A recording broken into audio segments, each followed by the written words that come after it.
Hey everybody, Alex from SeemsGoodMagic.com here, and we're doing another Dragons of Tarkir Fate Reforged Swiss draft. Got some good options here. It's certainly not the rare, but I think the choices for me are really between Salt Road Quartermasters, which is a nice, kind of leaning towards this, but we also have Drowner, Sarkhan's Rage, Warbringer, and I think that's about it in terms of first pick. So Drowner is very good, but I've kind of got my eye on this Quartermasters. What I like about it is it's a very efficient creature on the front end, and then on top of that, it turns into a combat trick for future attacks. But at the same time, Sarkhan's Rage is a very good removal spell, deals with lots of different threats, all at a very good cost, very efficient cost, and on top of all that, you get to blast in the face for lethal damage as well. So, I think I'm actually going to go Rage, despite Salt Road Quartermasters being very good. I think I would rather just be able to burn face or creature. It's a very nice choice you get. Okay. Follow-up pick. Well, the best card in this pack, I think, is the Mist of Kirin. Staying completely on color would lead me into Sabertooth Outrider or Summit Prowler, both of which are close to the same power level, I would say. This having trample and potential first strike is good, but having the extra toughness is also good. So staying on color, I think I would have to take significantly weaker cards. So I think I'm just going to go Kirin here, which I do like a lot. I think it's a great card. Okay, we'll take it. Next pick. All right. We've got Calcismet Behemoth on color in white, as well as Lightwalker. We have Flatten, which I think is actually the strongest card in this pack. Another Quartermasters, and like I said, the Calcismet Behemoth. Okay, so staying on color, we could take the Behemoth. Potentially going to black, I could take the Flatten, which, like I said, is certainly the strongest card remaining in this pack. I haven't played with the Behemoth too much. I've played against it, and I do think it's good. I think I'm just going to go Flatten here. Third pick Flatten. Too early to tell if it's a sign, of course, but I don't mind taking the most powerful cards early, as if there's anything I've learned from the last 27 drafts, it's that it's not too difficult to make a deck in this format. Okay, now the strongest card I think is pretty much just the Tail Slash. There is also Enduring Victory, though, which I like. Actually, I think Tail Slash and Enduring Victory are pretty comparable in power level. Tail Slash being cheaper, Enduring Victory having more potential impact, albeit at a slightly more expensive cost.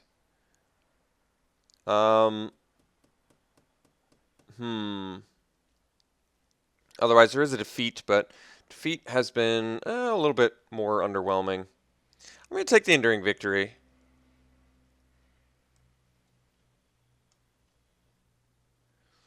Okay, victory number 2. Couple decent red cards. I'm fine going victory number 2.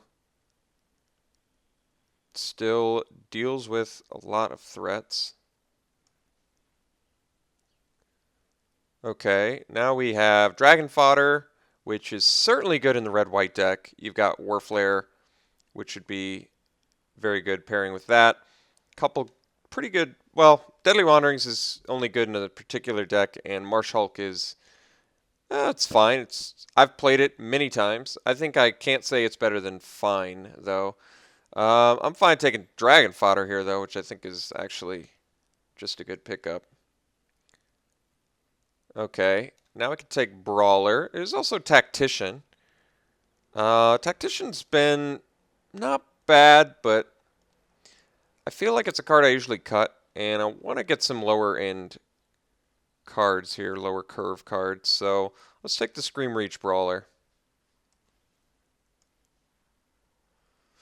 Okay, now we have Herald of Dramoka and Tormenting Voice. I think Herald can be a fine pick here, actually. It's a pretty good 2-drop. There's a Bowmaster in this pack. It does look like green has potentially opened up a bit. Um, does look like black is kind of dried up a little bit, but I'm fine taking Herald of Dromoka here, which is... Alright, tabled Berserker, which is pretty good. I like this card apparently more than most people do, which is fine. That just means it's going to table more often. Yeah, I actually have no issues with Berserker at all. I don't see how... I don't see why people would think that it's not a good card. I haven't seen any sort of argument other than Lightning Berserker isn't a good card and you're the only person who thinks it is. So that, unfortunately, is not a very good argument, my friends. You're going to have to do better than that. Built-in fire breathing as well as an additional ability for a 1-drop. I don't get how anyone could say this card is bad. I really don't understand it. I don't like any of these cards. I guess I'll take Chasm. I don't think it's super likely I play it, but potentially sideboard it. Alright, Volcanic Rush is appealing. Despite being another 5-drop, it's going to work well with fodder or an aggressive strategy in general, which white-red tends to often be. Okay, now it's Tormenting Voice versus Lose Calm. I think Lose Calm tends to be really good in a aggressive deck, which we look like we could very easily be. So, alright. Lose Calm it is. We'll let someone have a Keeper of the Lens. Although, passing Ancient Carp, I guess, could possibly signify that I'm not in blue. But I haven't seen many Ancient Carps played. I'm not even sure if I've seen any played as of yet.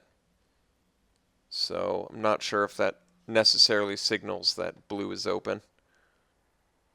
Usually if you pass them a last pick colored card, that's kind of a little interesting way to let someone know that that color's open. Alright, well, we're going to slam Hidden Dragon Slayer here. Passing a Pacifism and a Stormcrag Elemental. Hoping to table, realistically, Scream Reach Brawler, I would say, but not much else. So, alright. Happy enough to pick up a Dragon Slayer, of course. Very powerful card. Very good on-color rare to get. Okay. Bit of a miss here. Actually, I guess there's a Warbrute, so that's not a miss. We'll take that. Very good aggressive card. I think at this point I'm comfortable cutting Flatten. I'm willing to splash it if we open some fixing out of pack 3 and we're good on playables. But otherwise, Surge of Righteousness would be a fine sideboard pickup, but I think the fact that we are very easily going to main deck the Warbrute makes it the pick there. Okay, I'm fine picking up a Dragon Hunter. Another good aggressive card. It's also a Warrior, which pairs well with Herald of Dromoka, especially against dragons, as you can attack into them and still block them. Otherwise, Kolaghan Aspirant is good. Lightwalker, Captain. Plenty of cards that are still aggressive. Echoes of the Kin Tree would be fine in this deck. Dragon Hunter it is, though. I like me good, efficient costed 1-drops. Okay, another Enduring Victory is starting to push it. I think I'm going to take the Lightwalker here. Just get another cheap beater. I think Victory is a stronger card than Lightwalker, but I'm starting to get concerned about our 5-drops. We seem to have quite a few already.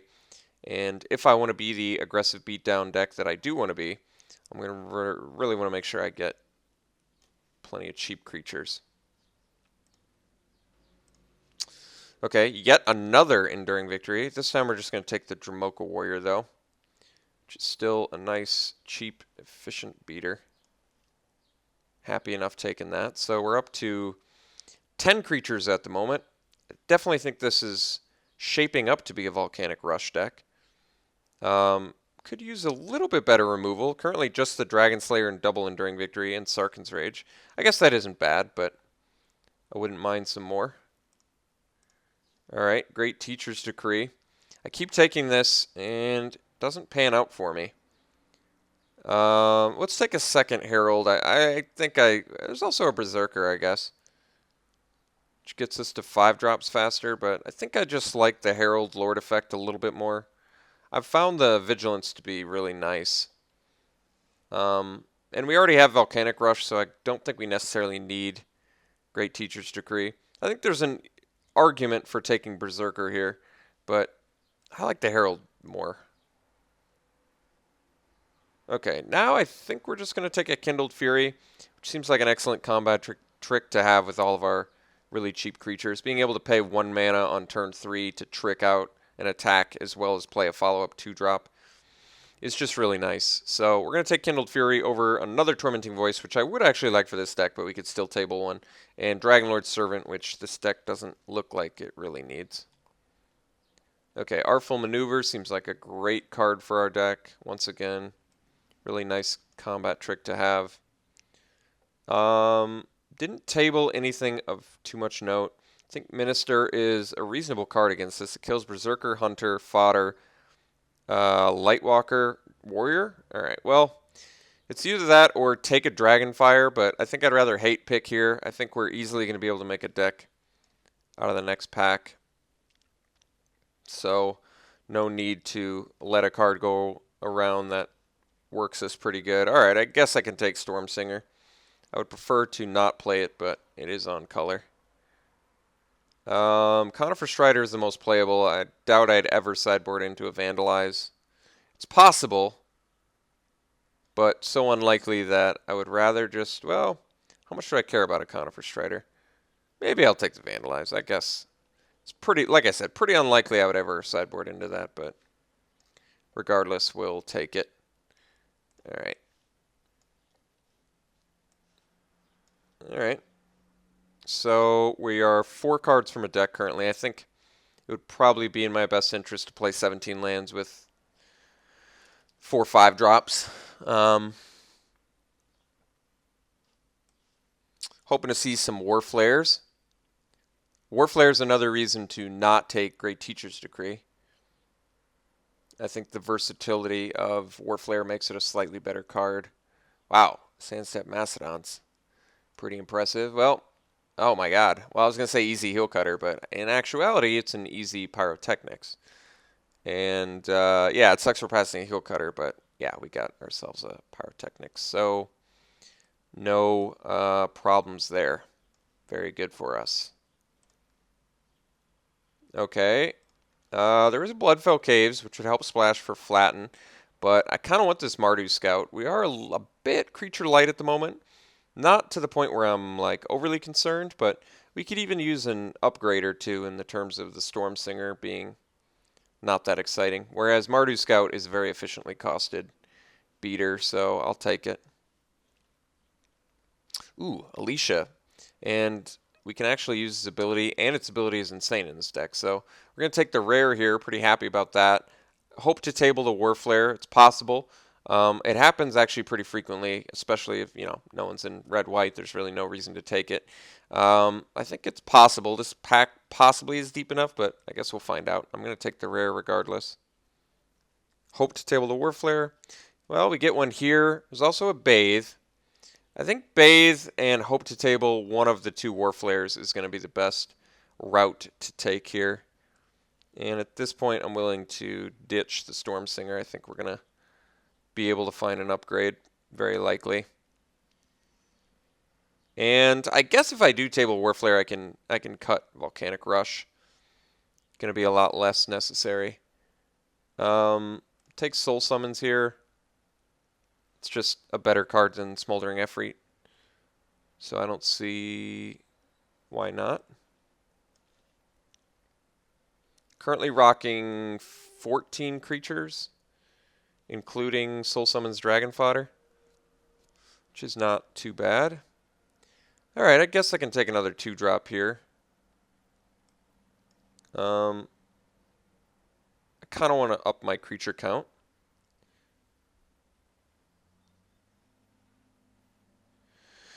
Maybe I don't have to main deck Lose Calm.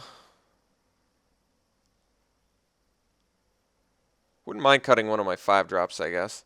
But hard removal. Enduring Victory is not the best in an aggressive deck, but it's okay. Alright, War Flare did table, so we're going to take that, and I think we're just going to run it over Volcanic Rush. It seems like a pretty much the same card. Alright, Scout here seems like an easy pickup. And maybe cut the Lose Calm. Just get a nice creature count going. I mean, Scout seems like a pretty strict upgrade to the Efreet, I guess. Yeah, and Alicia is looking real sexy in this deck now with the sheer quantity of power 2 or less creatures. God, we can even bring Dragon Slayer back. I mean, granted, we don't get to use the ability again, but getting a 2/1 lifelink back every time she attacks is pretty nice, actually. Really like the way this deck shaping up. We look very aggressive with good combat tricks and powerful mass pump effects. So, yeah, I don't think there's really any problems I have with this deck currently. And we're rocking a perfect number of creatures, which is 15. I guess I wouldn't mind some more. Could take the collateral damage, also could take the pressure point. I like collateral damage more with the dragon fodder and the fact that it actually burns face. I'm not sure that I would run either of them at this point, but I'll consider it. I would probably play a second Warflare, I think, if I could table one.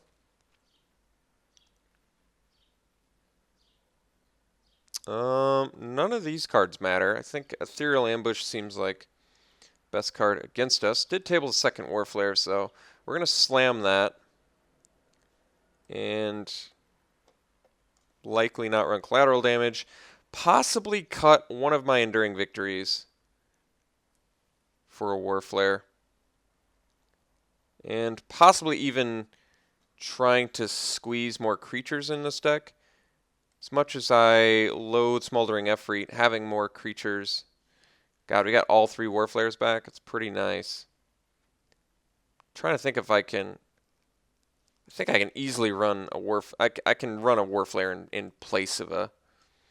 Basically, if I'm really planning to run triple Warflare, which seems difficult, I'm definitely going to want this Smoldering Efreet.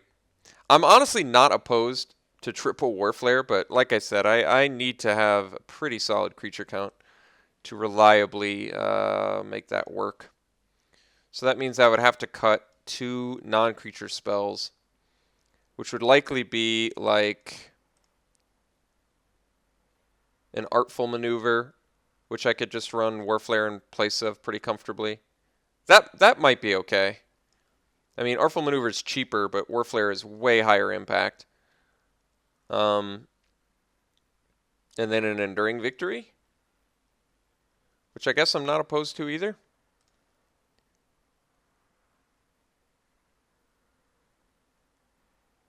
What's my removal if I cut one of these Enduring Victories? It's Victory, Technics, Rage, Bathe, and that's it. Then triple Warflare, of course, as my combat tricks.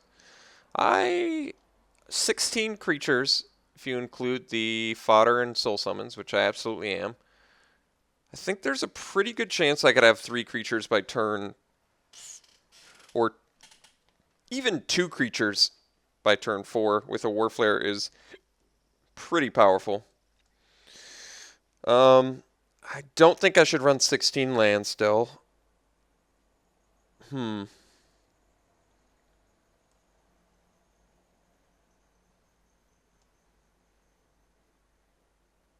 I think, you know what? I think 2 Warflares is enough. So let's bring the Enduring Victory back. Sort by color, combine the groups. A little bit more red than white, although, yeah, just one more. We're going to do as evenly split as possible, erring towards red, which they agree with. I like this deck. It's my style. We ended up getting more than enough Warflares, which is really nice.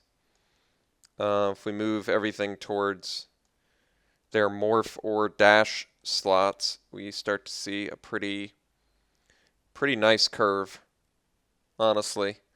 Yeah, I like this deck. I think it looks good. I think it looks fun. It looks strong. We didn't get any heal cutters, but we got good combat tricks and plenty of creatures. So I'm satisfied. I'm comfortable. There's actually no way to not have to take 2 damage from Sarkhan's Rage, but I'm still happy I got the Sarkhan's Rage. I'll say that. So, yeah, I think this deck is quite good. I think it could definitely win a draft, and we shall see how it performs. Yeah, I think this is the final version I'm comfortable running. So, all right, with that being said, I'll see you in round 1.